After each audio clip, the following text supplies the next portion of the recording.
y con lo que es la geodinámica interna y geodinámica externa. Buenas tardes, chicas. Ok, ¿qué entendemos por estos temas? Pues estos temas de la geodinámica se van a referir porque van a ser los causantes de generar lo que es el relieve. Van a ser las fuerzas formadoras del relieve de todo el mundo, de la geografía y el territorio. Entonces, continuamos. Uno de ellos es el vulcanismo o magmatismo. Ya, ahí está mal escrito. Van a disculpar, es magmatismo. El vulcanismo es un proceso endógeno y la localización de los aparatos volcánicos está controlado tectónicamente. Su distribución depende de la disposición y profundidad de fallas y fracturas de la corteza. ¿Esto qué quiere decir? Que este proceso del vulcanismo está hecho de la corteza, de la capa de la corteza para el exterior, para que sobresalga de la corteza interior a la corteza exterior. Pero este proceso no va a salir a lo que es el territorio en sí, a lo que es la parte de la cara, sino se va a quedar en ese proceso y va a ocurrir dentro de la corteza. Es por eso que uno de los ejemplos que podemos ver en el vulcanismo son los volcanes. Entonces, esto quiere decir que todos los volcanes son diferentes, no todos van a actuar de la misma manera. Es por eso que en cada estudio científico se debe actuar de diferente manera o se debe estudiar de diferente manera a cada volcán. ¿Ya? ¿Por qué? Porque cada uno es independiente y solo va a poder permitirse conocer lo que es su génesis, evolución y conducta. ¿Ya? Entonces, ¿qué podemos decir? Que no todo el conocimiento del estudio que ocurra en un volcán va a ser igual al otro volcán. Entonces, ¿esto qué quiere decir? Que cada uno es diferente. Entonces, el vulcanismo trata sobre este proceso endógeno donde se va a ocurrir en el volcán, dentro de la corteza. ¿Ya? No nos olvidemos esto. Ahora, las rocas ígneas. Las rocas ígneas van a formar un papel muy importante en el vulcanismo, en este proceso endógeno. ¿Por qué? Porque las rocas ígneas o magmáticas son aquellas que se forman cuando el magma se enfría. Nosotros sabemos que un volcán erupciona. Entonces, esta erupción va a ocasionar lo que es el magma, ese líquido de la erupción que después de enfriarse van a permitir lo que son la formación de las rocas ígneas. ¿Ya? Entonces, estas rocas ígneas van a ser fundamentales. Ahora, si el enfriamiento se produce lentamente bajo la superficie, pues se van a formar rocas con cristales. ¿Ya? Estas rocas con cristales son denominadas plutónicas o intrusivas. Pero si el enfriamiento se produce rápidamente sobre la superficie, en este caso, tras la erupción volcánica se van a formar las rocas con cristales indistinguibles, a simple vista conocidas como rocas volcánicas. Entonces, estas rocas ígneas se dividen en dos procesos, las que están dentro de la corteza en sí, dentro del volcán no han salido a la superficie, pues se van a conocer como rocas intrusivas o plutónicas en este caso, y van a estar formadas con cristales. En cambio, si este proceso de enfriamiento de la roca se da en la superficie y de manera rápida, se conocen como rocas volcánicas, efusivas o extrusivas. Entonces, son dos procesos que vamos a estudiar el día de hoy en cuanto a las rocas ígneas. ¿Ya? El intrusivo y el extrusivo. Ahora, son 700 tipos de rocas ígneas que se han descrito bajo la superficie, en este caso en la corteza terrestre. En este caso, pues nos estamos refiriendo a aquellas rocas que han tenido un enfriamiento rápido y sobre la superficie terrestre. Como mencionamos en la anterior semana, en la anterior clase, están las rocas como el basalto, el granito, la riolita, el porfido, el gabro. Entonces, esas son las rocas ígneas que se estarían dando, tanto las intrusivas y las extrusivas. Ahora, encontramos pues las formas de vulcanismo y como ya les mencionaba, están lo que son las intrusiones ígneas o plutones, las extrusiones ígneas o efusivas y los diastrofismos. ¿Ya? En este caso, pues ya sabemos que las rocas ígneas intrusivas se dan dentro de la corteza, dentro de esta erupción del volcán, y las rocas extrusivas, ígneas extrusivas, se da lo que es fuera en la corteza terrestre. ¿Ya? Entonces, las intrusiones ígneas, ¿qué serán? Pues es una masa de rocas consolidada por cristalización de materia fundida, en este caso el magma, ¿ya? A cierta profundidad bajo la superficie de la Tierra. En este caso, pues el volcán también tiene sus partes que vamos a ir conociendo y pues se van a ir dando en esta corteza terrestre, en la corteza, en la parte interna.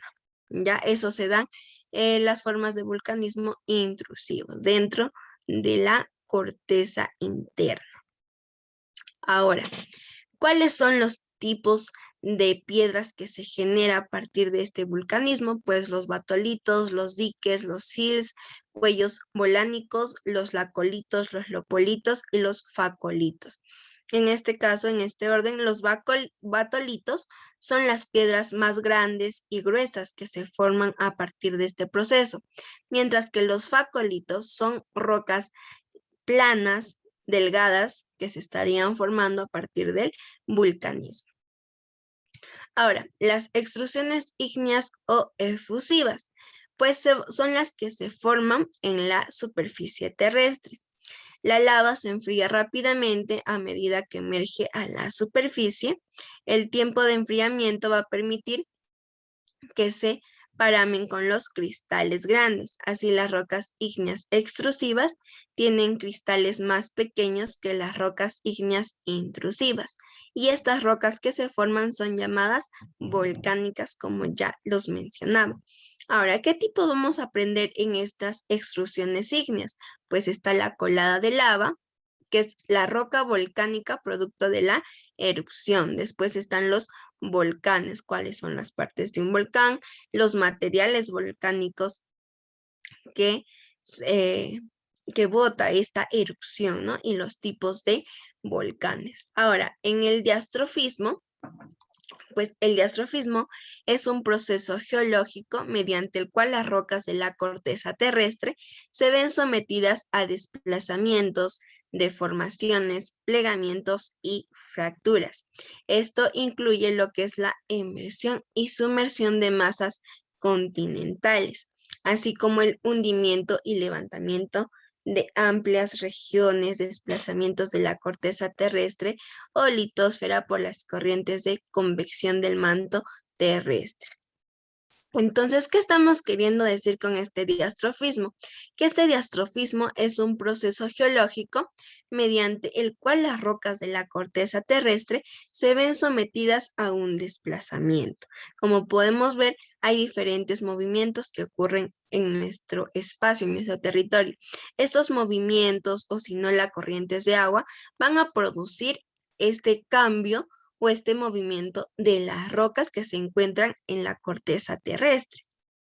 Entonces, es así como estos van a ir formando formaciones geológicas naturales por el proceso natural o también puede ser por el proceso químico, ¿no? En este caso vamos a encontrar tres tipos: la isostasia, la epirogenia y la orogenia. ¿Pero qué serán estos? Vamos a ir conociendo.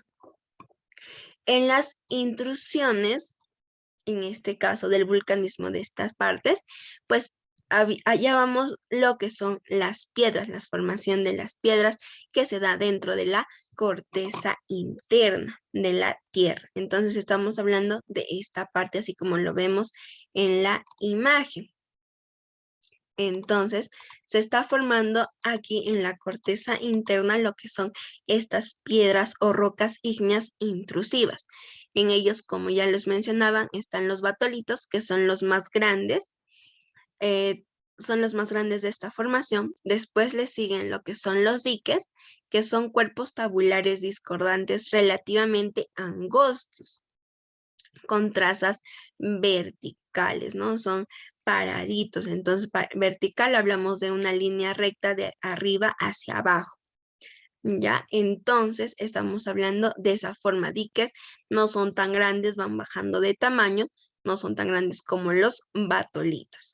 Ahora, los sills son cuerpos tabulares concordantes relativamente delgados, paralelos a la estratificación. En este caso, pues los sills ya van a ir bajando de grosor y van a ser más delgados y son las que podemos ver o las que se parecidas a las piedras planas, no tan gruesas, sino delgadas. Después están los cuellos volcánicos, que son los cuerpos verticales con forma de tubo, de sección más o menos circular, que corresponden a la lava solidificada en el interior de las chimeneas volcánicas. En este caso, ¿qué estamos hablando de eso?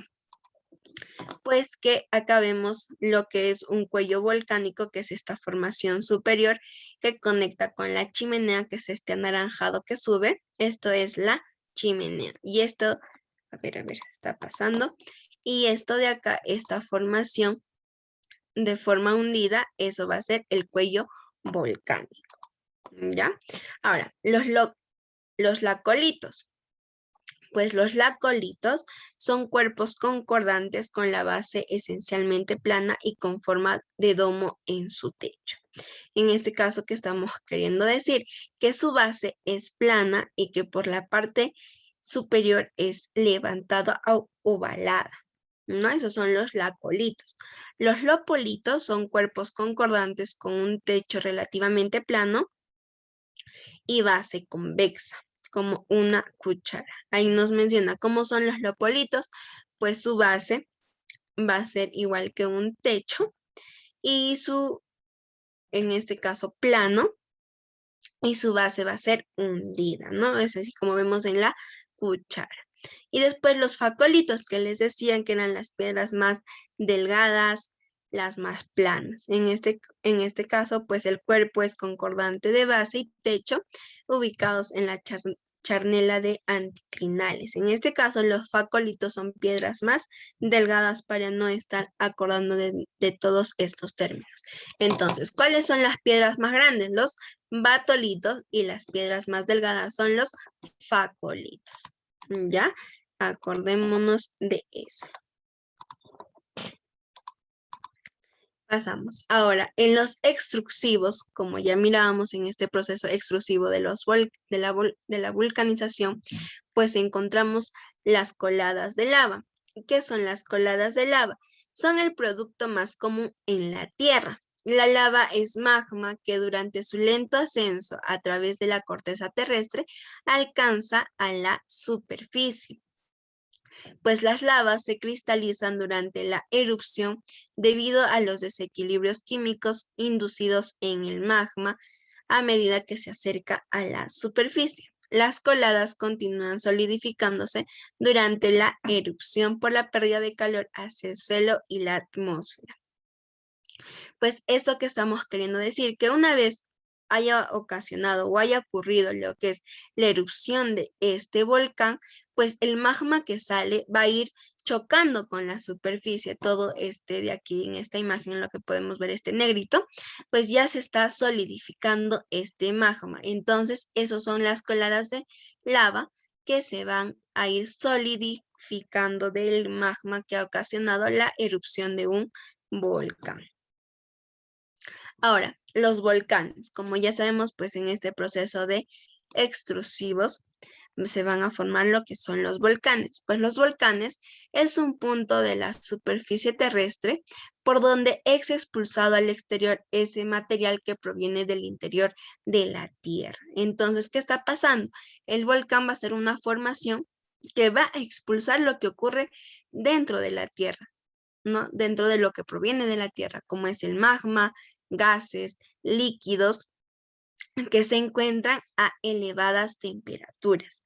Ahora, ¿cuáles son las partes, pues, de un volcán? Como podemos ver, consiste en la parte más interna, que está la cámara magmática, que es la zona donde se almacena el magma, esta roca fundida, ¿no? El cual se va a precipitar y va a ocasionar lo que es la erupción volcánica. Pero ¿cómo sobresale esto? A través de un conducto o una chimenea, que como se señala en la imagen, está ahí esa línea delgada del volcán. Esto va, como su mismo nombre dice, chimenea o conducto, pues es el conducto por donde va a subir el magma hasta llegar al cráter o a la superficie terrestre, donde se puede observar lo que está ocurriendo. Ahora, el cráter. ¿Qué es el cráter? No muchas veces hemos escuchado este término de cráter en películas, series o a nuestros mismos compañeros mencionar, ¿no? Pues el cráter es una abertura que va a consistir de pequeñas fisuras. En este caso es por donde va a salir el magma y se va a desplazar por diferentes zonas, ya que está con aberturas, pequeñas aberturas. Ahora, el cono volcánico. ¿Cuál es el cono volcánico? Pues es esta formación de tierra que cubre lo que es el proceso que va a ocurrir en el volcán, que es la erupción.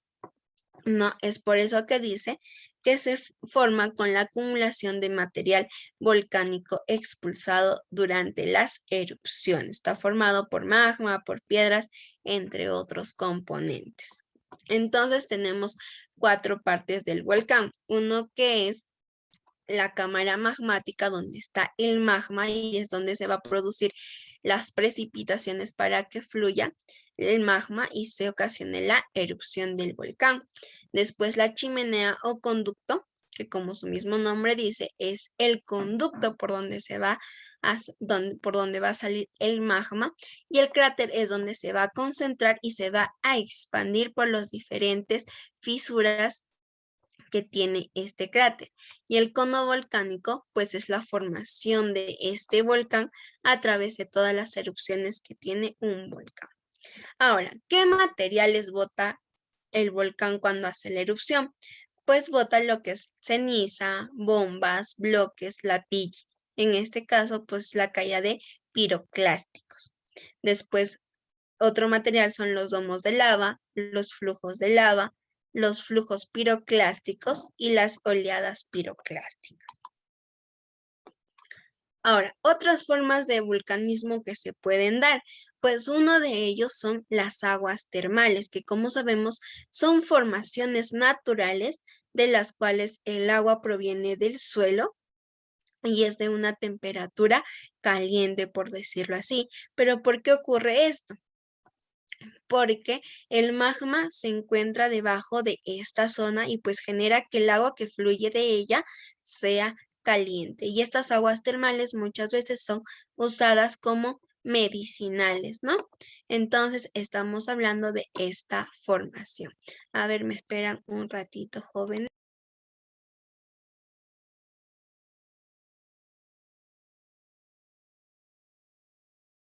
Gracias por la espera. Entonces, estábamos en las aguas termales, que son usadas de manera curativa, ¿no? Son terapéuticos, previenen lo que son las enfermedades, cura el estrés, entre otras enfermedades que existen y que se genera en el cuerpo humano. Otra de ellas, otra manera de vulcanismo son los geysers. Pues, ¿qué son los geysers? Son una fuente termal que está bajo presión y hace erupción, enviando chorros del agua y vapor de aire a la superficie terrestre. En este caso, pues las aguas termales, a diferencia de los geysers, son en este caso provenientes del subsuelo y se quedan estáticas. En cambio, el geyser es una erupción tipo un volcán, sino que no bota magma, sino bota agua, chorros de agua y aire que se dirigen a la superficie terrestre. Y las otras son las solfataras. Las solfataras son terrenos geológicos donde se desprenden por las fisuras vapor de agua que contiene ácido sulfídrico, ¿ya? Hidrógeno sulfurado en este caso. Esas son las solfataras. Ya existen entonces otras maneras de vulcanismo, no solamente las que hemos mencionado, las intrusivas y las extrusivas. Ahora, hablábamos también de lo que es en este caso, hablábamos del diastrofismo, ¿ya? El diastrofismo, pues, es aquella ocasionada ese proceso geológico que se da en un terreno por la dinámica de las placas, ¿ya? En este caso, pues, existen tres formas. Una es la isostasia, una de ellas. La isostasia es la condición de equilibrio ideal que presenta la superficie terrestre debido a la fuerza de la gravedad y a la diferencia de densidad de sus partes, como el manto y la corteza oceánica. Son más densos que la corteza continental. La corteza flota como un iceberg. Un iceberg es esa cantidad de hielo en el mar, pero en este caso estamos hablando de que la corteza continental va a flotar en la corteza oceánica, ¿ya?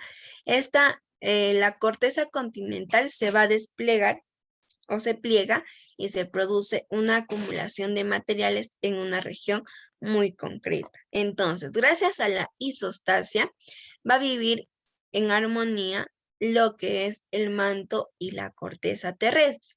Pues el manto va a ser la base y la corteza va a ser lo que está encima y lo que se va a ir como un iceberg, ¿no? Como una acumulación que va a vivir y se va a plegar dentro de lo que es el manto y va a formar lo que son materiales diversos. Así como podemos ver en la imagen, el manto y la corteza pues viven armónicamente en forma de equilibrio gracias a la gravedad que se da en el mundo.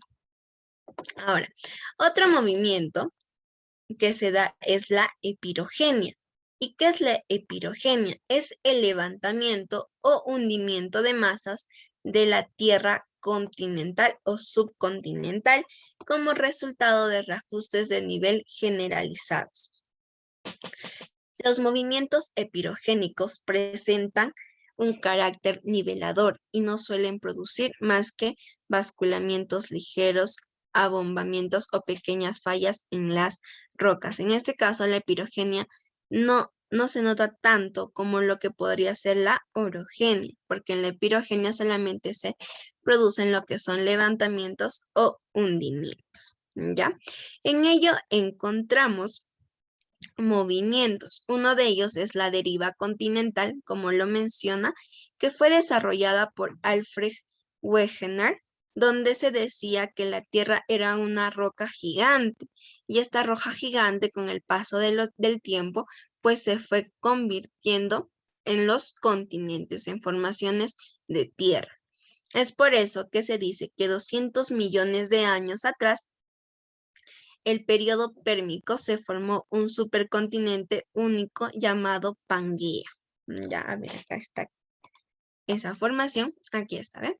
Llamado Pangea, esta roca gigante. Además que rodeaba el océano y era el único de la Pantalasa. Pero hace 180 millones de años, al fines del periodo Triásico, la Pangea se empezó a dividir.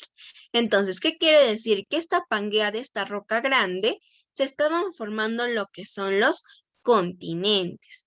Es por eso que hace 135 millones de años, durante el Jurásico, la placa norteamericana derivó hacia el noreste y el Atlántico y se abrió hacia el norte. A fines de ese periodo comenzó la separación entre Sudamérica y África.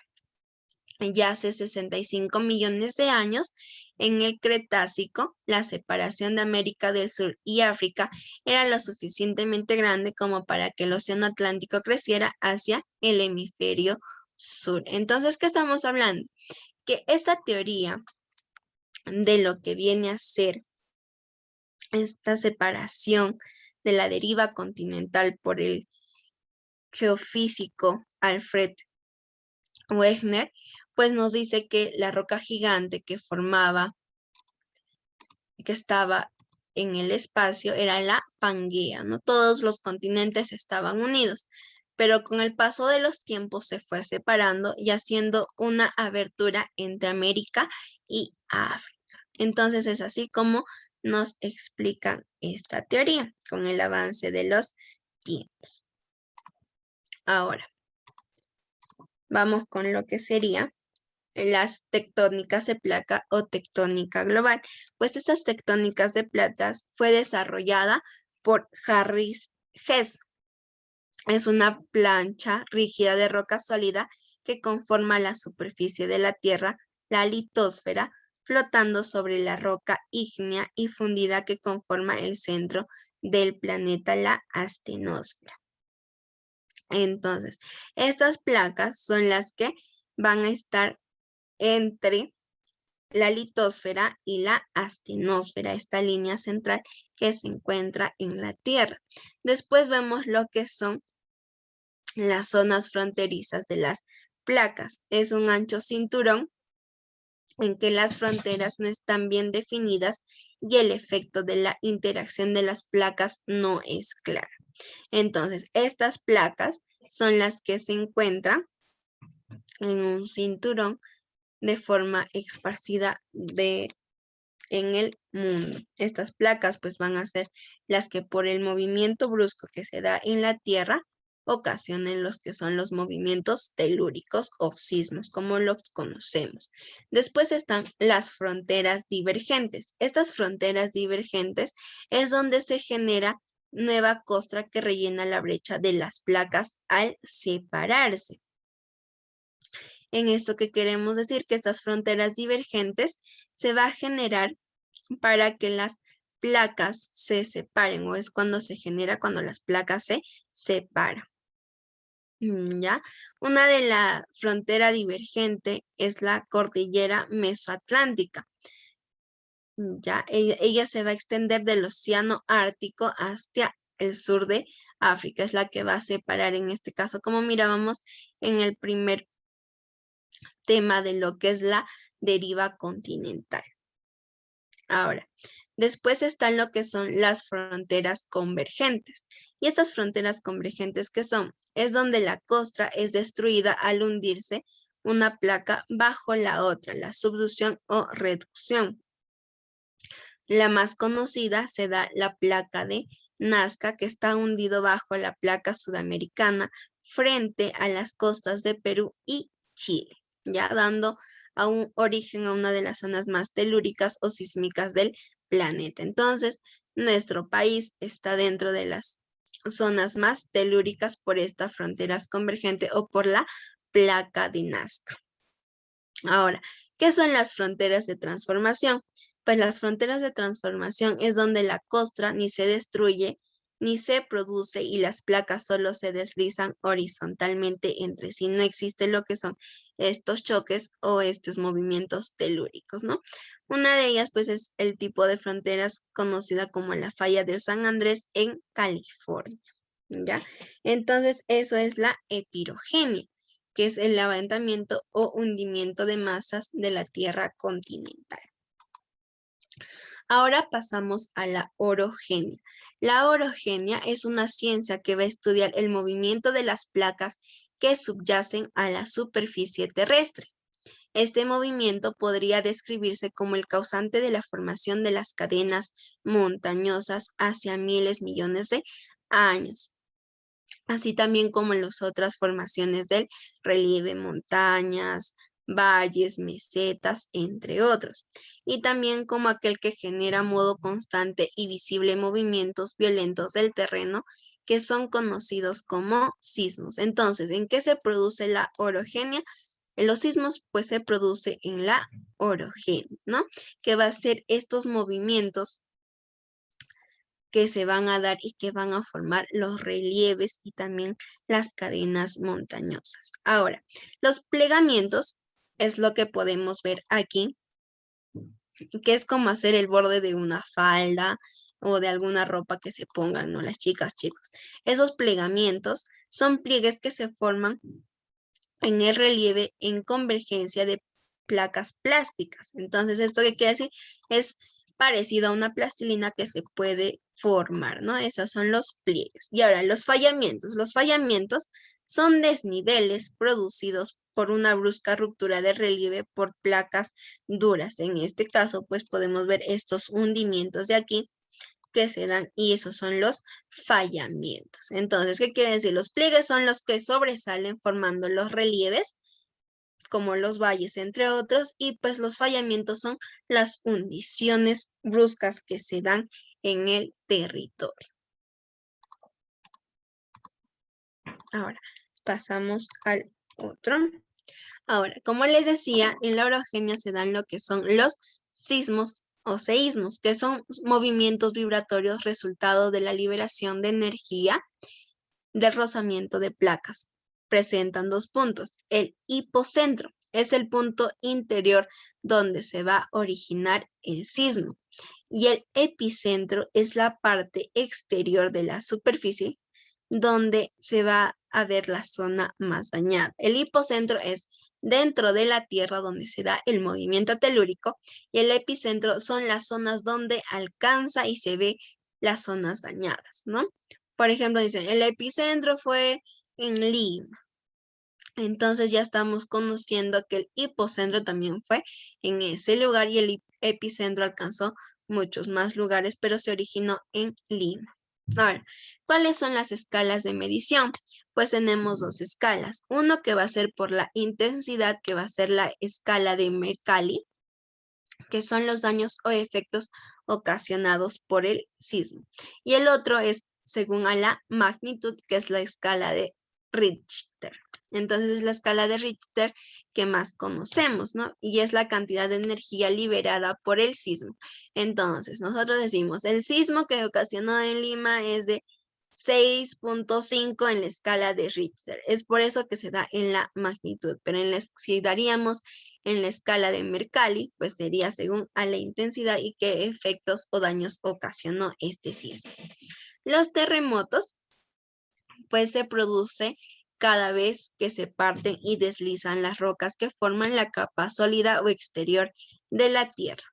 Esto pasa cuando la fuerza que mueven las placas tectónicas de la Tierra exceden la resistencia que presentan las rocas que forman los bordes de las placas. Entonces, ¿por qué se dan los terremotos? Por el choque de las placas. Ahora, hablemos de las fuerzas exógenas o externas. Entonces, ¿qué habíamos hablado? De las fuerzas internas que se da con el vulcanismo y los tipos de vulcanismo, las intrusivas, las extrusivas y las diasforéticas. Entonces, ahora hablamos de las fuerzas exógenas o externas. En este caso está lo que es la meteorización y la erupción. La meteorización es la desintegración y descomposición de una roca en la superficie terrestre o próxima a ella como consecuencia de su exposición a los agentes atmosféricos con la participación de agentes biológicos. En todo caso, la meteorización se va a dar en la superficie terrestre a partir de las rocas que existen y lo conforman. Existen tres tipos de meteorización. Una de ellas es la acción física, que es el proceso que da lugar a la disgregación de la roca. Son siempre físicos, no cambian la composición de sus minerales, solamente se van descomponiendo de grande a pequeño. En este caso está la gelifracción, que es su tipo, es la rotura de la roca debido a la acción de cuña que realiza el agua al congelarse en el interior de las grietas de la roca. Entonces, la gelifracción va a ser cuando el agua penetra en el interior de las rocas, en esas grietas que existen, y se va haciendo hielo. Y con la presión que tiene la tierra del calor más este agua va a generar lo que es la gelifracción o la ruptura de la roca. Después está lo que es la descompresión, que es la expansión que experimentan las rocas que se han formado en el interior de la corteza terrestre cuando asciende a la superficie. La abrasión es de roce ocasionado sobre las rocas por los pequeños clastos que son transportados por el viento, por corrientes fluviales o por el oleaje, ¿ya? Después están lo que son el impacto. Son los golpes producidos por la caída de rocas. Pueden provocar la fracción tanto de los materiales caídos como de los que recibe el impacto. Después están los termoclastia, que es la diferencia de la temperatura que puede producirse entre la superficie de la roca y su interior cuando se encuentra expuestas al sol. Entonces, ¿qué entendemos por esta acción física? Que la acción física es producida de manera natural en el choque o intercambio de elementos que tiene la tierra, en este caso el aire, el agua y las rocas. Ahora, en la acción química pues va a ser el conjunto de los procesos llevados a cabo por medio del agua o por los agentes gaseosos de la atmósfera como el oxígeno y el dióxido de carbono. Entonces eso más que nada van por los agentes gaseosos de la atmósfera, como es el oxígeno y el dióxido de carbono. En esto va a ocurrir lo que es la oxidación.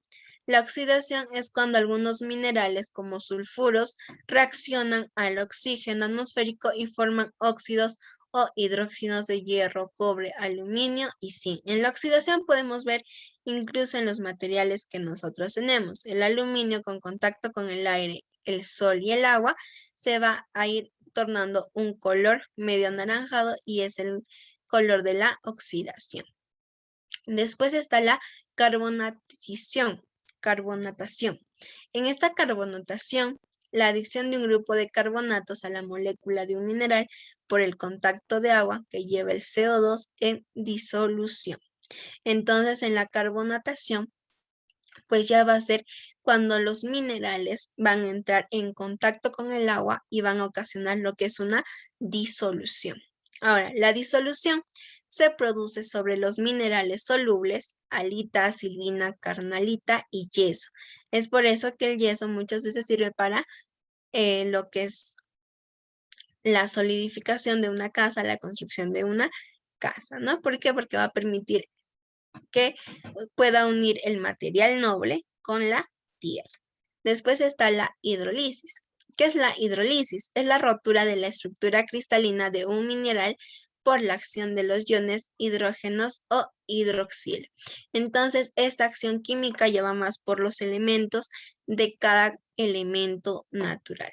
Y la acción biológica pues consiste en la ruptura de las rocas por la actividad de los animales y plantas, la construcción de madrigueras, la acción de las raíces de los árboles, pues pueden provocar una acción mecánica, mientras que los efectos de la presencia de agua y diversos ácidos orgánicos, así como el aumento del dióxido de carbono, pueden complementar la meteorización alterando la roca. Entonces, es en este caso, en la acción biológica, que tanto animales, la fauna y la flora intervienen en este proceso de meteorización.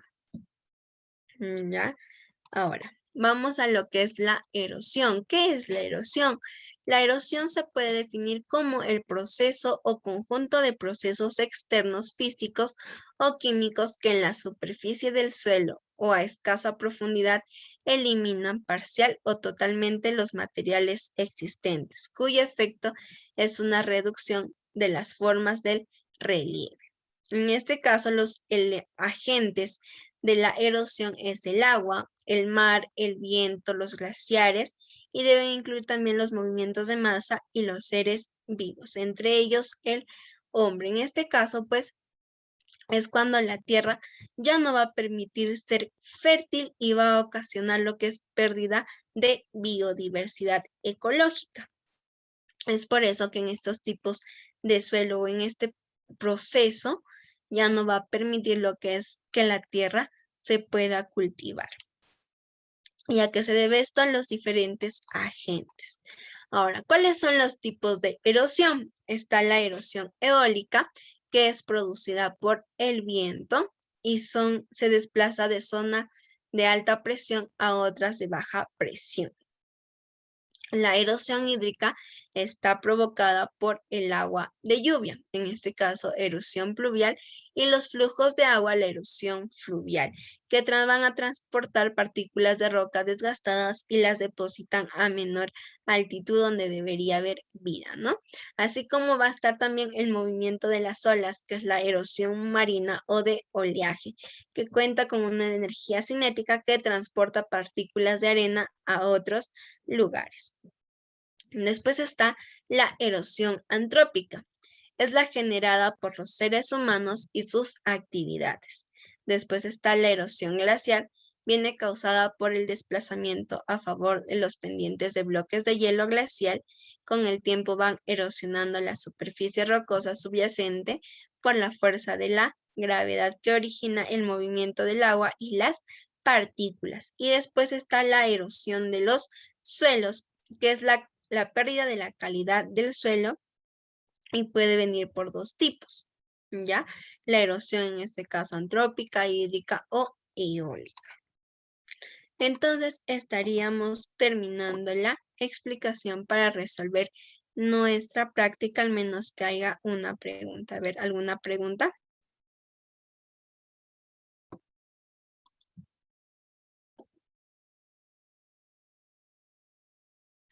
Ok, no hay ninguna pregunta. Pasamos entonces a lo que es la práctica. A ver, abrimos.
Ok, ahora sí se puede ver, ¿verdad, chicas?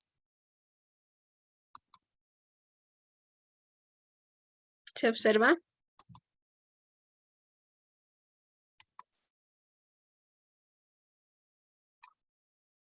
Ok, sí, se observa la práctica. Entonces pasamos al ejercicio 1, donde nos dice la depositación de materiales aluviales en depresiones y principalmente en los fondos oceánicos permiten la formación de rocas sedimentarias, petróleo, reservas de minerales, islas de coral, placas tectónicas. A ver, ¿cuál será? Justo mencionábamos en la parte última que ocasionan los materiales aluviales en depresiones. En este caso son movimientos de agua. A ver qué permitía.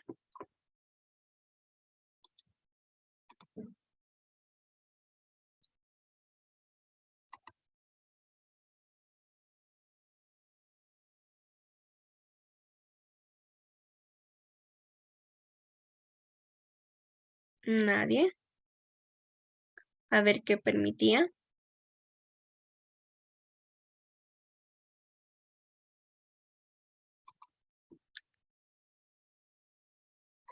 A ver, Judith, ¿qué nos puedes decir, Judith? ¿Cuál sería tu respuesta?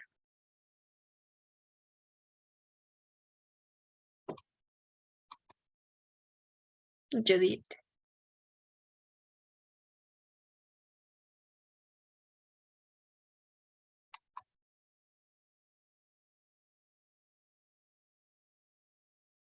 Ok, entonces no hay respuesta.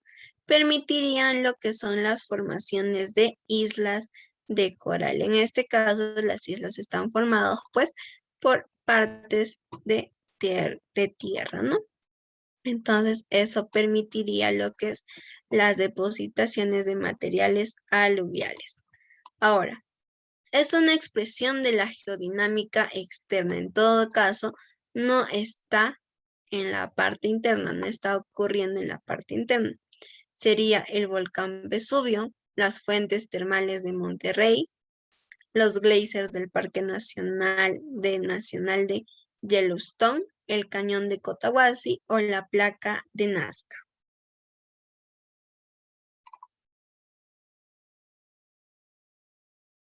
A ver, ¿cuál sería?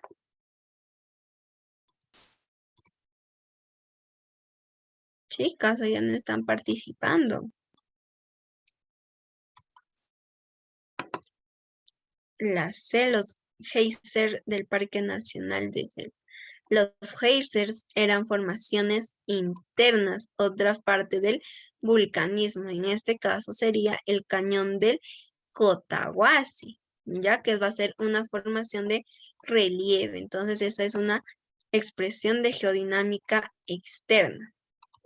Ahora, ¿cuáles son los agentes causantes de la degradación? A ver, miramos cuáles eran los agentes.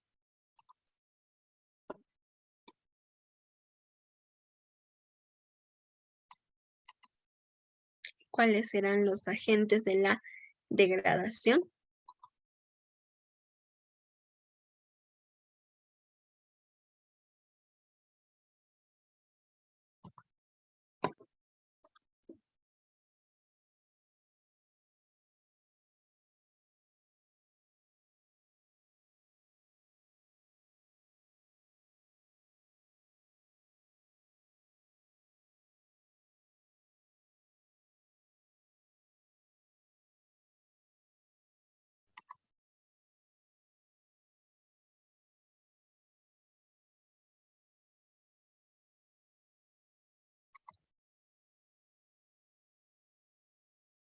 Pues en este caso serían los agentes meteorológicos, hidrológicos y biológicos, porque sabemos que tanto el agua, el aire y también los seres vivos generamos lo que es la degradación, ¿no?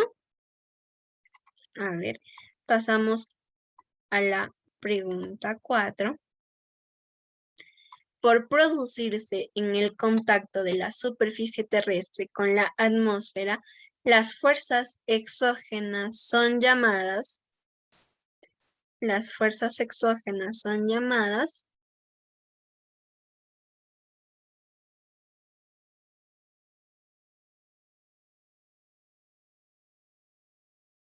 a ver, ¿quién quiere responder a esa pregunta?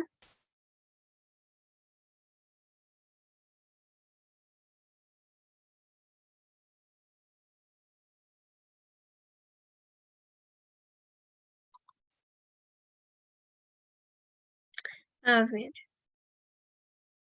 exacto, exacto, es las fuerzas atmosféricas o climatológicas, ya que se van a dar en el ambiente externo en la atmósfera. Muy bien, chicas.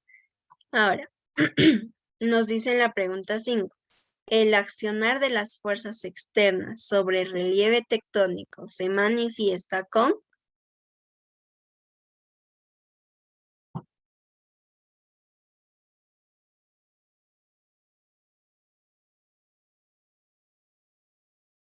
El accionar de las fuerzas externas sobre el relieve tectónico se manifiesta con...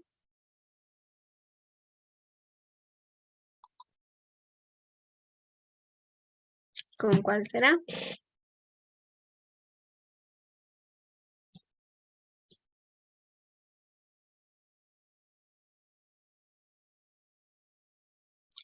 En este caso con... A través, no, el accionar dice, se manifiesta a través del levantamiento y hundimiento de la corteza. ¿Ya? Esa es la respuesta. Ahora, en la pregunta 6. Es un proceso mecánico de meteorización.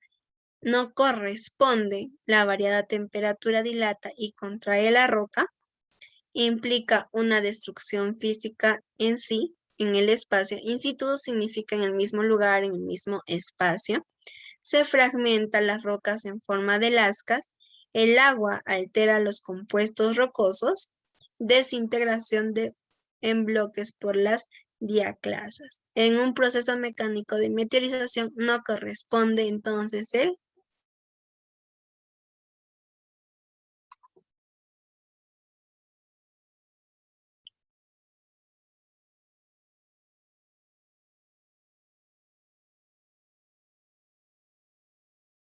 A ver, en un proceso de meteorización químico.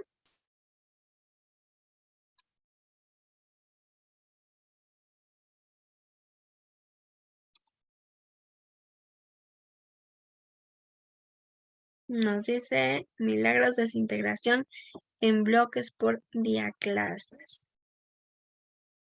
Ok, muy bien, milagros. Es la desintegración en bloques por las diaclasas, porque sabemos que están en la meteorización química o mecánica, están lo que es que se encuentra debido a la temperatura, está también por lo que se altera el agua, por los elementos naturales que alteran en su formación a las rocas o suelos. Muy bien.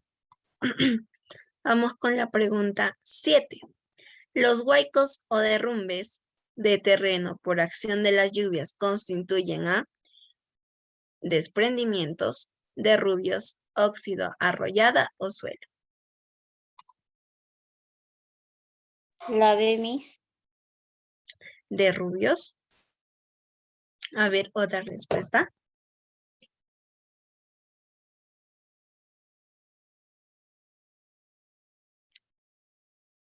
Desprendimientos. Los huaicos o derrumbes de terreno por acción de las lluvias constituyen desprendimientos, porque las lluvias cuando se dan en bastante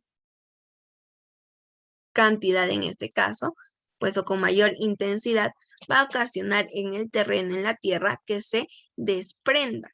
Ya en este caso son desprendimientos. Así como ocurría con el fenómeno del Niño, ¿no? Las lluvias eran intensas y pues en Lima, en las zonas donde no se podía habitar, las personas que habían construido sus hogares estaban lo que eran llevadas por el agua, por el movimiento del agua. Entonces, ¿qué hacían? Era un desprendimiento de la tierra. Ahora, la pregunta 8 es considerada una de las placas más extensas de la que conforman la litosfera.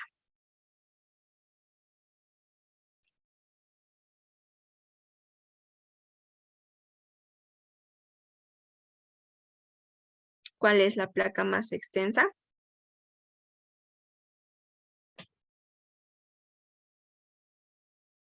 No, en este caso es la placa del Pacífico. ¿Ya? Acá está la placa del Pacífico. La Nazca es la que está en nuestro territorio peruano que conforma también con, no, que comparte con Chile. La Nazca es la que comparte Perú y Chile. Es una por eso, por la placa de Nazca es considerada la zona más telúrica. Incluso no estamos preparados para eso, ¿no? Acá dice, hasta antes del Silúrico, todos los continentes estaban reunidos en un solo bloque llamado, ¿se acuerdan de lo que les explicaba del geofísico que nos decía que estaba formado en los continentes en una sola piedra? Ajá, exacto, en la Pangea. Muy bien, en esa piedra llamada Pangea estaban nuestros 5 continentes que ahora están separados. Ahora, en la pregunta 10. Es la isla volcánica situada entre Java y Sumatra, en Indonesia.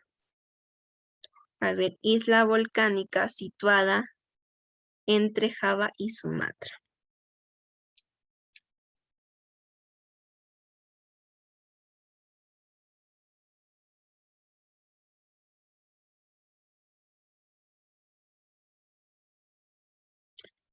¿Qué isla volcánica estará ahí? ¿Alguien? La Krakatoa. Esta isla volcánica está ubicada entre Java y Sumatra en Indonesia, es la Krakatoa, ya esta isla volcánica. Ahora, dice, roca donde se forman los restos fósiles, será en las plutónicas, en las ígneas, transformativas, sedimentarias o metamórficas. ¿En qué rocas se forman los restos fósiles?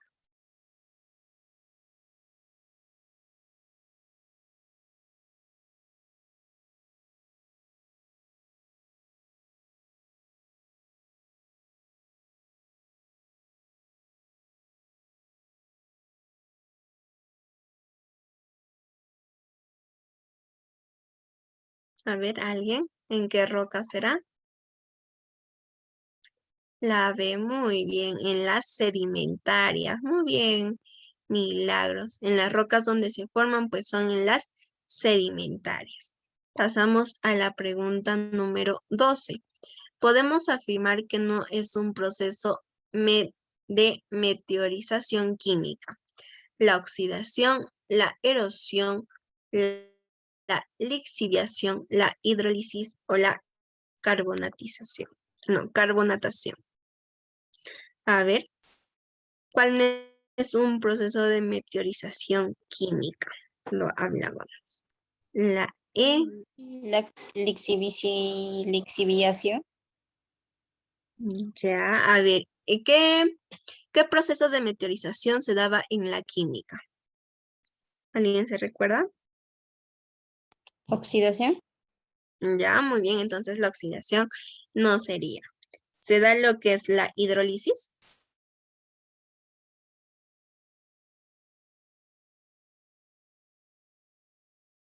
Pues sí, se da lo que es la hidrólisis. Muy bien, oxidación, carbonatación que está aquí también.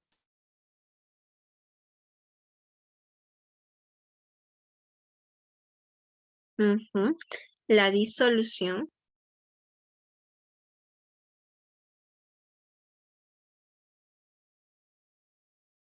Eran 5. A ver, en este caso son 5 acciones que se dan. ¿Ya? A ver, está la oxidación, muy bien. Está la carbonatación, la disolución y la hidrólisis. Y después encontramos lo que es la disolución. ¿Ya? Entonces, ¿cuál estaría la?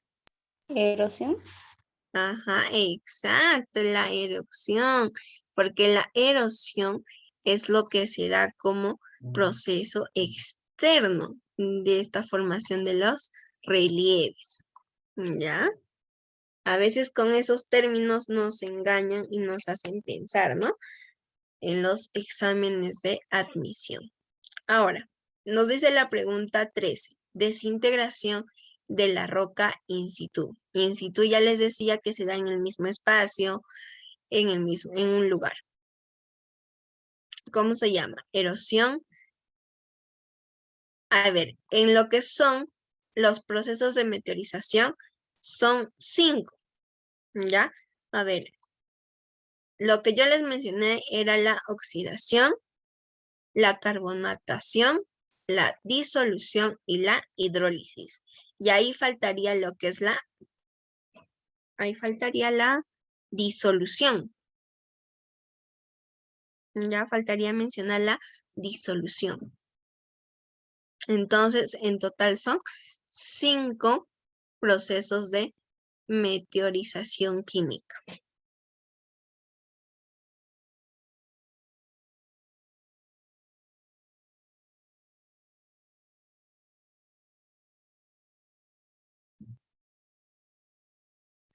Claro, la disolución es el proceso que se da en este proceso meteorológico químico, ya que va a estar incluido en todo el proceso, ¿no? En tanto en la oxidación, en la carbonatación, la hidratación y la hidrólisis.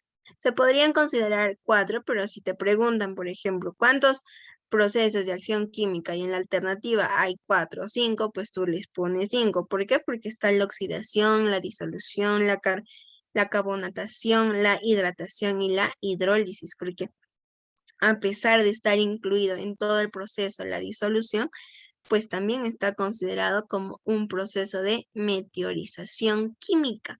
Entonces la disolución también va a entrar como este proceso. ¿Ya? Entonces le pregunta, ¿cuántos procesos de meteorización química son? 5. Me dice 5. Ajá, faltaba la hidratación. No, en este caso estamos hablando hidrólisis, hidratación, disolución. A ver. Yo les mencioné allá, sí, la disolución, sí. Entonces faltaría la hidratación. Muy bien, la hidratación. Entonces hablamos.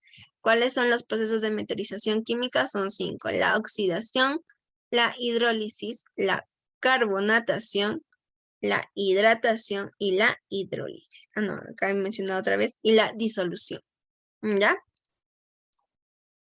Muy bien, pasamos a la pregunta 13. Desintegración de la roca in situ. In situ puede estar escrita así, sin comillas o con comillas. ¿Ya? Entonces nos referimos al lugar donde se genera esta desintegración. Entonces será en la erosión, agradación, denudación, erosión o meteorización. ¿Cuál mirábamos que ocurría en el mismo lugar? Esta desintegración de la roca.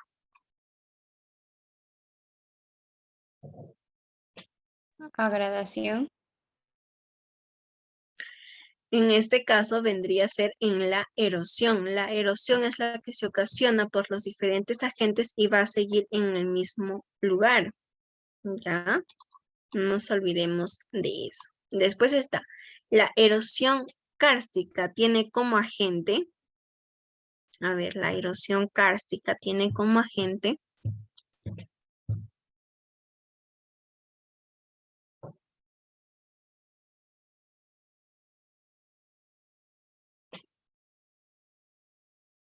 el viento, las olas del mar, el fenómeno de los mares, aguas subterráneas, las heladas.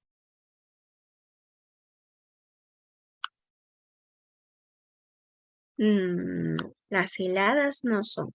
Se da por un proceso de agua, pero el agua estará debajo de la tierra, de la parte superficial, o estará en la superficie.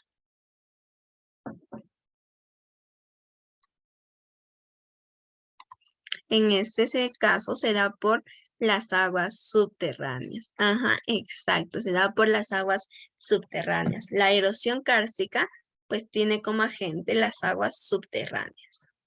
Ya, muy bien. Entonces pasamos a la siguiente página. Vamos con la pregunta 15. ¿Qué nos dice? Agradación marina.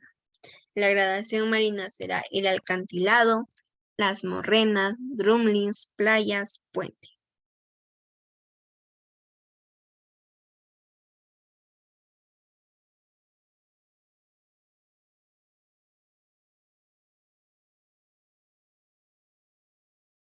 A ver, la gradación marina.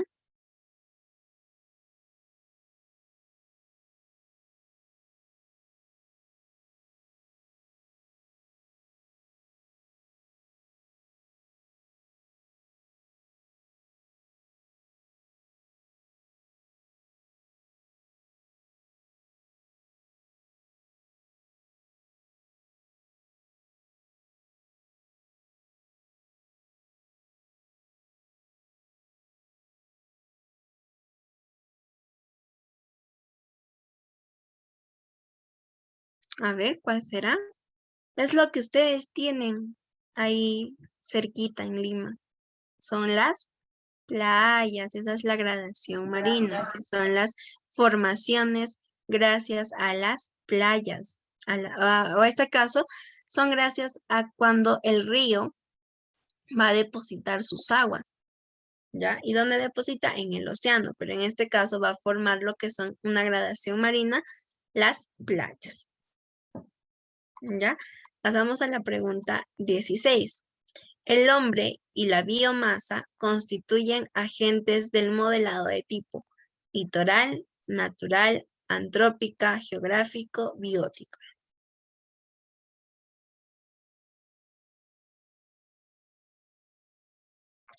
A ver, el hombre y la biomasa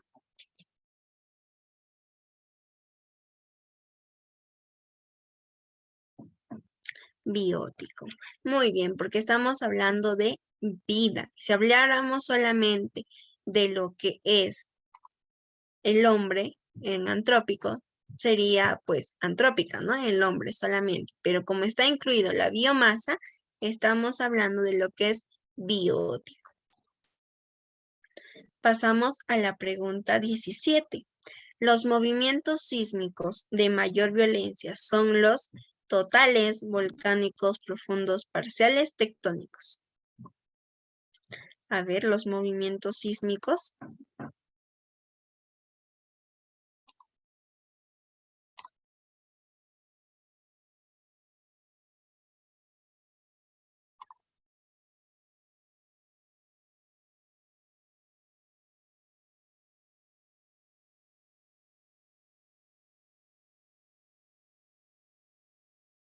Los volcánicos. ¿Segura? Son los tectónicos. Ya, los movimientos sísmicos más violentos son los tectónicos porque están chocando las placas tectónicas y pues está interno a la Tierra. ¿Ya? Ahora, vamos con lo que es la pregunta 18. El anticlinal y el sinclinal son manifestaciones de los movimientos retrógrados, epirogénicos, subducción orogénicos o rotativos. ¿En cuáles se daban los sismos? En los movimientos.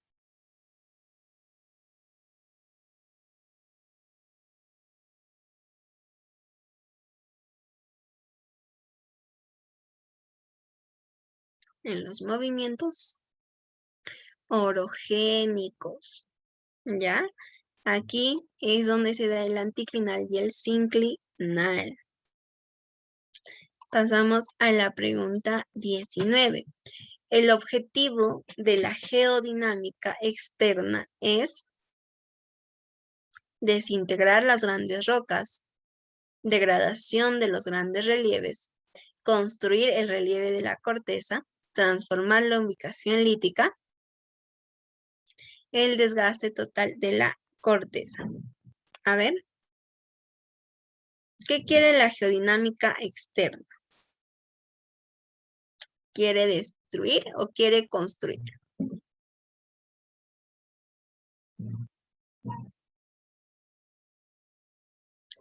Lo que quiere es construir el relieve de la corteza, ¿ya? Gracias a esta geodinámica externa es lo que va a ocasionar.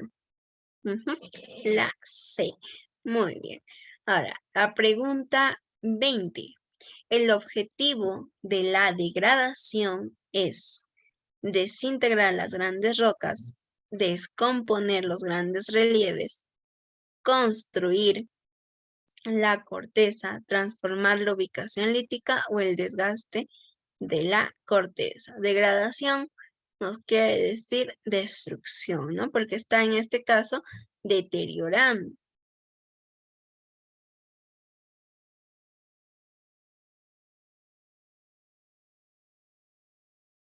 A ver, entonces, ¿cuál sería en la pregunta 20?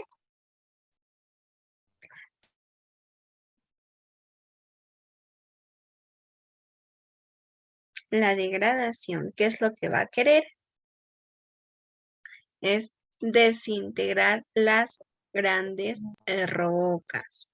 ¿Para qué? Para que se ocasione lo que es la construcción de los relieves de la corteza. No, Milagros, no quiere descomponer los grandes relieves, va a querer desintegrar las grandes rocas para formar lo que son los relieves. Ahora, nos dice, marque verdadero o falso. ¿Qué ofrece defensa civil? ofrece una institución de ayuda a los pobres, medidas de prevención. ¿Verdadero? A ver, ¿una institución de ayuda a los pobres? ¿Será verdadero o falso?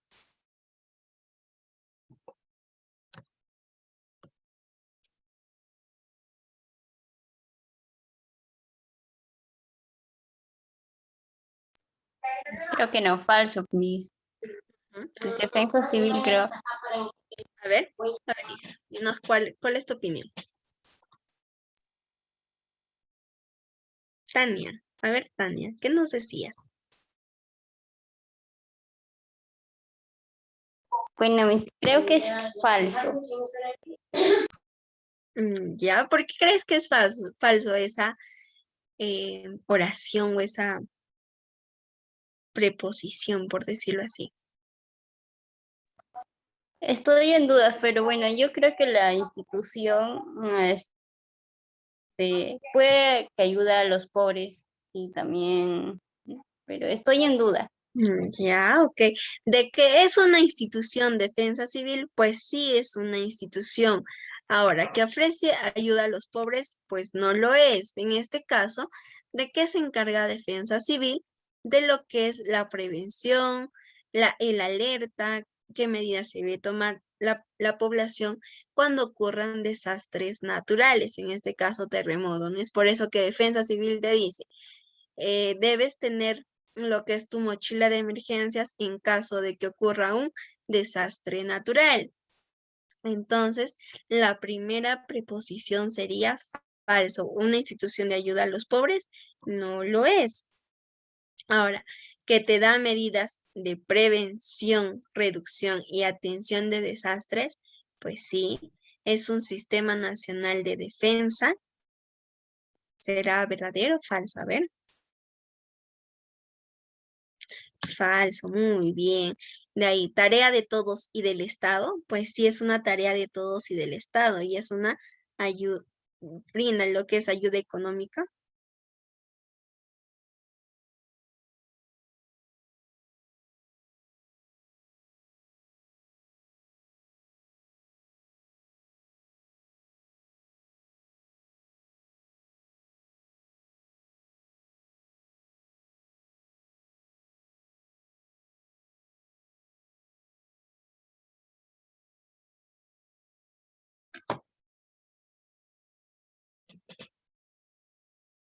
Falso, Miss. Ujú. Falso en este caso. A ver, ¿cuál sería nuestra alternativa? Falso, tarea de todos y del Estado.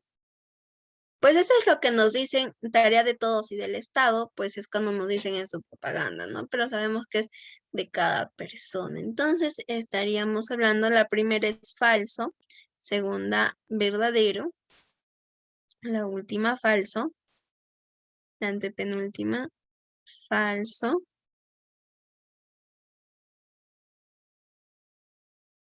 Estaríamos hablando entonces la alternativa B, ¿ya? La alternativa B. Vamos a la pregunta 22. Lo mismo, marque verdadero o falso. ¿A qué se denomina isostasia? ¿Será al conjunto de planos tectónicos de la litosfera? ¿Esa era la isostasia?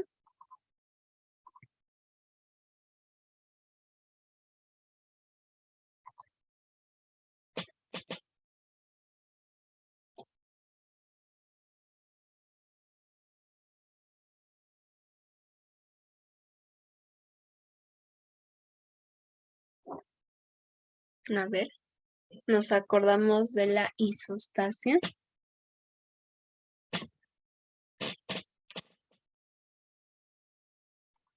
La isostasia. A ver, ¿qué era la isostasia, chicas? Es el movimiento que busca el equilibrio entre el cial y el cima. Es un mecanismo físico, consiste en que un cuerpo que está flotando en un fluido busca un equilibrio entre el peso y el empuje. Esta isostasia busca el equilibrio gravitacional entre la litosfera y el manto. Entonces, será el conjunto de planos tectónicos de la litosfera. Falso, ¿verdad? Muy bien. El incremento de la temperatura con la profundidad.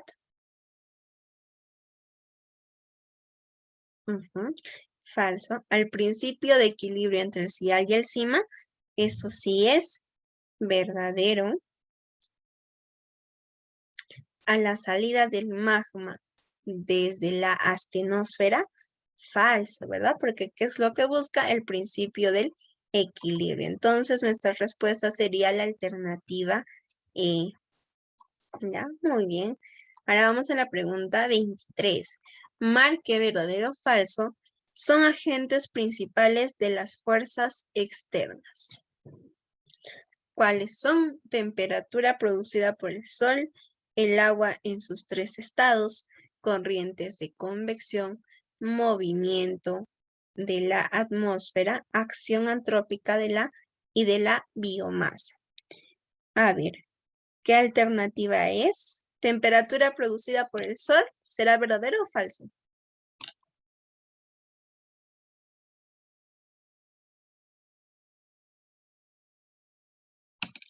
Son agentes de las fuerzas externas. ¿Verdadero o falso? Verdadero. Muy bien, verdadero. El agua en sus 3 estados, ¿será verdadero o falso?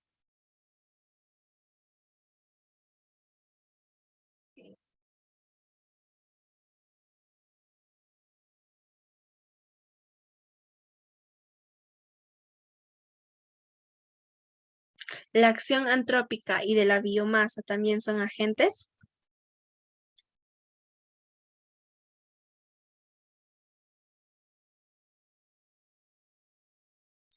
En este caso, pues sí, la acción antrópica y de la biomasa sí es, y los movimientos de la atmósfera también. Entonces, las corrientes de convección sí no son la respuesta, eso es falso. Entonces, nuestra alternativa es la C a la pregunta 23. ¿Cuáles son los agentes principales de las fuerzas externas? La temperatura producida por el sol, el agua en sus 3 estados, las corrientes de convección no lo son, los movimientos de la atmósfera sí, y la acción antrópica y de la biomasa sí.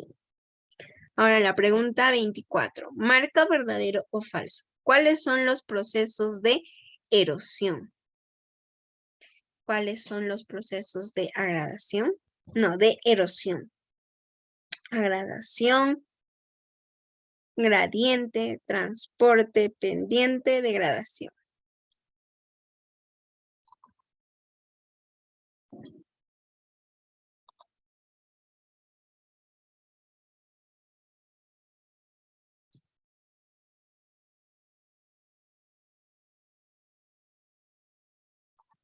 A ver, ¿cuál dicen ustedes, chicas? La gradación, la gradiente, transporte, pendiente, degradación.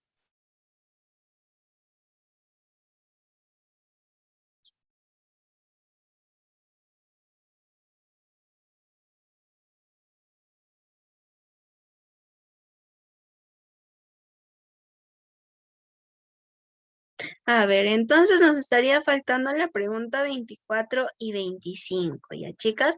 El Fast Test está programado para las 2:25, ya nos hemos pasado un minuto, así que mucha suerte con el tema que hemos hecho hoy día en su Fast Test y también en su ETA.